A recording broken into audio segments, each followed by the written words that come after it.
National Chairman of the All Progressives Congress, Abdullahi Ganduje, has described the Igbo people as people of great potentials but need to jerk their political ideology to embrace central political participation. He made the call at the colloquium themed demarginalization of Southeast and integration into national politics held in Inewi, Anambra State. Other speakers at the event also proposed a change of strategy for the people to devote their energies in playing central politics. APC Zonal Publicity Secretary Southeast, Augustine Oyedebelu, joins me live on the program from our Abuja studio. Thank you for joining us on the program this evening. Let's begin with how your party performed in the last presidential election. President Tinubu got just about 127,000 votes from all the 5 states in that region, and that's just 1% of his total votes. And like other candidates except Peter Obi, he didn't get 25% in any of the Southeast states. Even in your state, Imo, where the APC is incumbent, have you been able to identify what the challenge is that made your party so unpopular? Good evening. I'm glad to be here. Yes, the question that you asked about the performance of APC in the Southeast in the last general election, I will clearly state that APC performed well in the Southeast, in the 5 states of the geopolitical zone, given the circumstances surrounding them and during that election.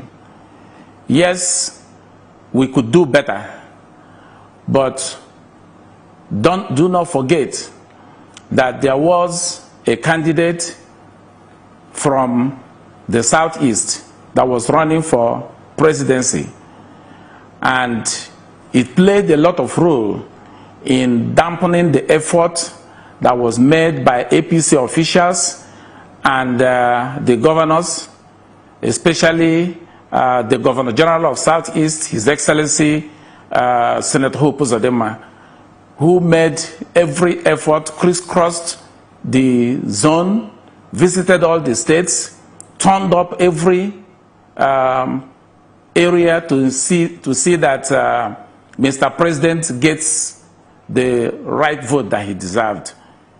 I want to say that APC in the Southeast performed very well and will do better in subsequent elections.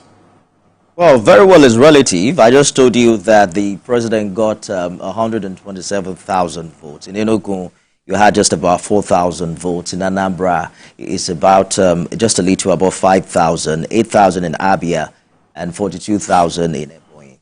But my question really is, the person you talked about is always going to remain on the ballot. Is probably going to run again in 2027. The Southeast zone has usually been won by the PDP, and this was the first election since 1999 that the PDP did not win that zone. Are you saying that as long as Peter Obi is on the ballot, APC will not do well in the Southeast? No, not at all, not at all. But, PDP have dominated that zone for so long. So APC have made inroad, and APC will go further to take control of the zone. In fact, as I see the zone today, if we have to conduct another election today, APC will clean up the whole of Southeast zone, because the opposition that we had is no longer there from what I see. The opposition has gone down, and are you suggesting that His Excellency the President is now more popular in the Southeast than it was before this election? I'm sorry, I didn't get that. I'm saying, because you mentioned that if the election were to hold now, that APC will do better. Are you saying that your party is more popular today, 9 months or 10 months into this administration, than it was before the 2023 general election? Because the way Mr. President has been handling the zone, for instance, the ministerial appointments that Mr. President made he appointed quality men and women, particularly in the Southeast zone, and they are performing very well.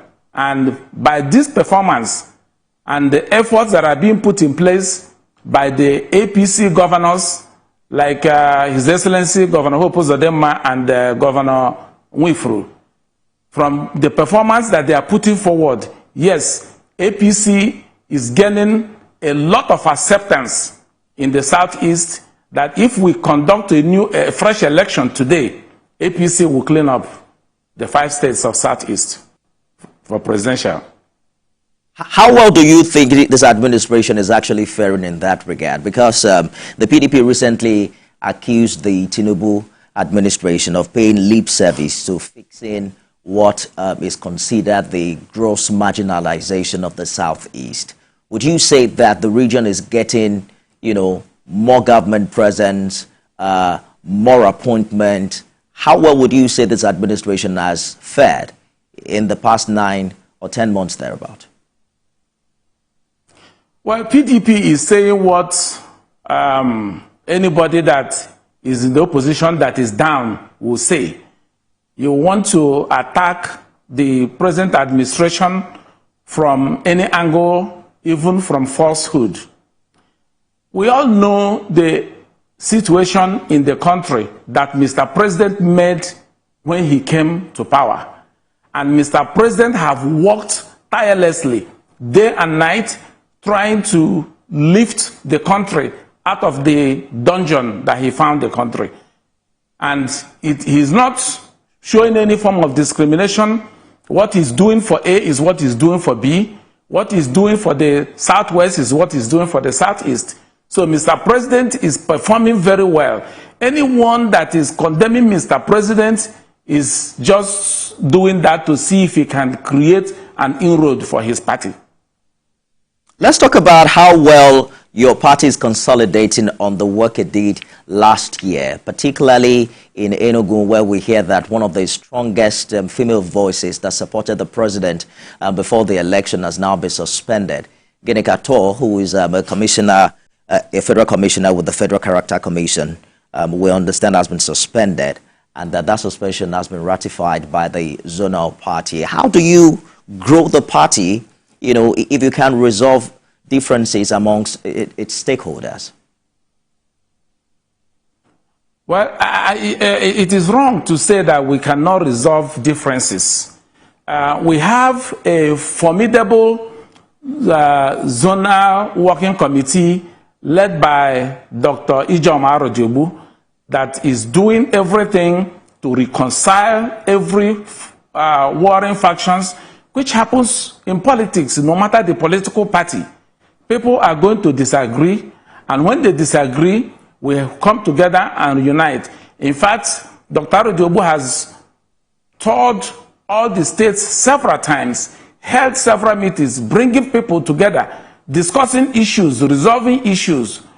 But it's unfortunate that we have a woman in the Southeast that has been given a very good opportunity by Enugu State to represent them in the Federal Character Commission. And unfortunately, this woman who did not participate in the election in Enugu State, who did not campaign anywhere for Mr. President in the state, she may have traveled to other states for reasons best known to her, but was not seen anywhere in Enugu State. Even on the election day, was not seen anywhere. And this woman has the temerity to begin to raise dust where there is no issues.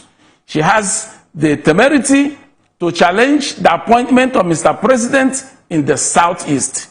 She has the temerity to fight against the duly elected executive in Enugu State. In fact, she has formed a parallel executive of her own in Enugu State for reasons best known to her. Quickly, because of time, the woman you're talking about was on the show last week and he completely disagreed with the opposition. Let's hear her out for a minute. I did not create any factional APC fraction. What I have is what they call Rescue APC Enugu State. For as far as I'm concerned, Enugu State APC is moribund. It's as good as dead. What have we achieved in Enugu State? For the 4,000 plus votes that you got, those are votes from me and my team, and those whom they sent away, that they called our leaders, that they sent away from the party. Ugochukwu Abala, being the APC chairman, was imposed on us. He was never our member. He didn't build the party with us. He was sent from nowhere, and he destroyed the party. He said he will deliver the state, yet he does not have even a councillor. So we need to get our party back, and that is why we need to have a force to ask for our party to come back. So it's not a faction, it's a movement. And I'm saying it and again. I have a movement structure that's going to take back our party in Enugu State. Because this one I'm saying is tales by moonlight. It's not working. He came into the party and destroyed the party. He chased away all the leaders who set up this system of APC in Enugu State. And I'm one of them. Imagine them coming to say I did anti-party. Okay, fine. I have my proof where I contested, where I voted, where I supported Asiwaju, the president in all the 36 states plus FCT. I have it. Please, can they bring their own? When Uchennaji, the present minister from Enugu State, when he was contesting for governor, he never mentioned Asiwaju in any of his campaign.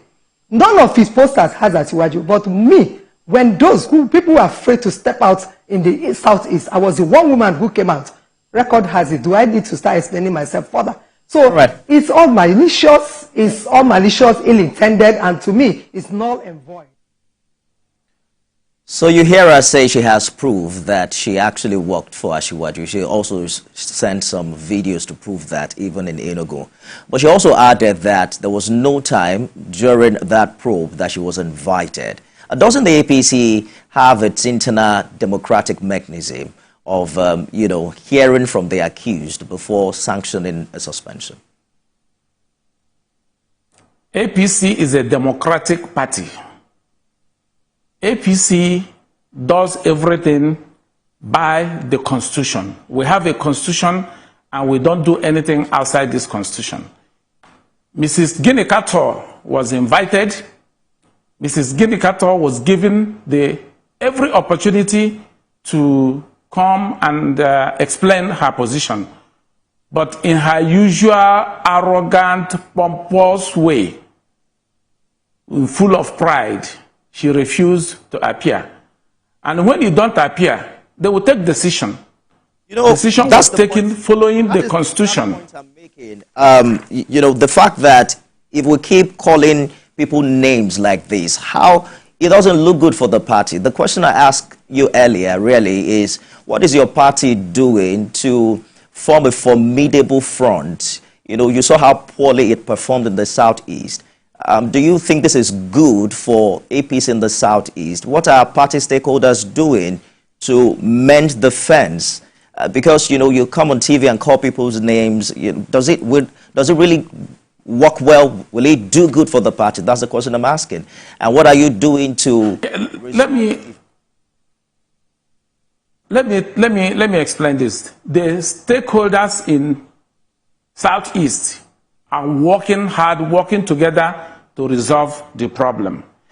If you know the history of APC in Enugu State, you know that PDP was working with a lot of people in Enugu State, putting those people on payroll so that they work against the party.